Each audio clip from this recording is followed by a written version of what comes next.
There's a lot of discourse about Iran right now on my page, and I just want to throw something in. You cannot be pro Palestine and be anti Iran and ask for a regime change in Iran. Let me explain why.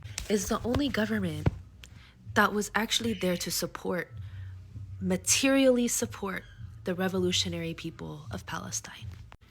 Since before October 7th, Iran has been supporting Palestine and been in solidarity with Palestine. Iran was also supporting Yemen through all the bombings and all the oppression that Saudi did on Yemen. Iran was supporting Yemen. And in the whole region, Iran is the only one to stand firmly against imperialism and firmly against the Israeli Zionist project. And I'm like feeling insane because I'm seeing like diaspora Persians in the West who are like, free Palestine, hashtag free Palestine. We need the Shah back. Huh? The biggest Zionist ever? You need him back? Or just even talking about supporting a whole regime change. Like, what? Do you even know what's going on in your own country? What's been going on for years? Talking about the economic sanctions, talking about how the effect US imperialism and Western imperialism has crippled the economy of Iran? Of course, the people in Iran are angry. Of course, they are. Let's talk about it. Iran is the biggest host of refugees in the world. In the world. You would think that the West is taking so many refugees the way they fucking cry about it all the time. Iran is holding more refugees than all of them. They're mostly from Afghanistan. And these refugees, I'm not saying Iran is perfect for hosting these refugees, by the way. They've oppressed Afghans a lot in their country, deported them, treated them as like basically a migrant labor class, etc., etc. But guess what?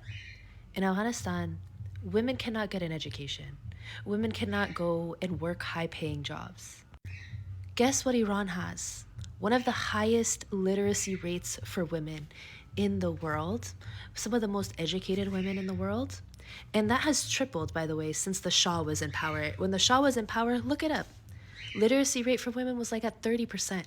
But if you talk to a freaking American Persian, they'll tell you it was great for women because they could be naked in the streets. Because that's liberation. Right now, women literacy rate for women in Iran is at an all-time high. And they can find work, like good paying jobs. And that's why Afghans are desperate to go to Iran so that their daughters can actually have a shot at being a doctor, an engineer, being somebody.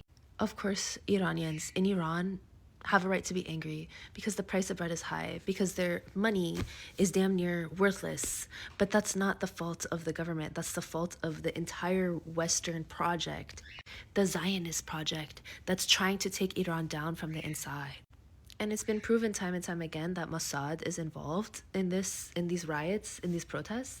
And these American Persians, they're falling right into it. You know, Iran has changed a lot since 1979. It's changed a lot since 1979.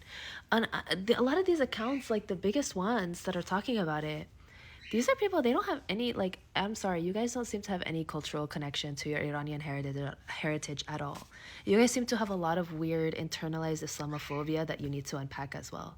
You're telling me that it was scary for you because you had to put on a hijab in the airport when you landed in Tehran? That's the worst thing that could happen to you? What? Like, I'm like, like these videos are honestly completely blowing my mind.